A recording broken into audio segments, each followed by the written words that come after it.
دوستو، بصرہ دریائے دجلہ کے کنارے کھڑا ایک ایسا شہر جسے اس وقت فارس کی آخری محفوظ سرحد سمجھا جاتا تھا۔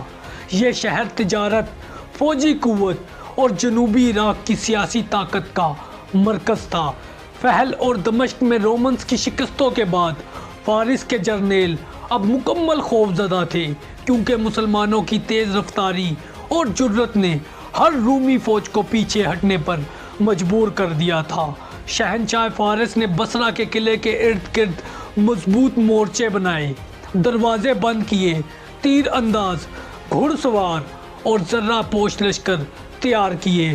ان کا مقصد واضح تھا، مسلمانوں کو روکنا اور جنوبی عراق پر اپنا کنٹرول برقرار رکھنا تھا۔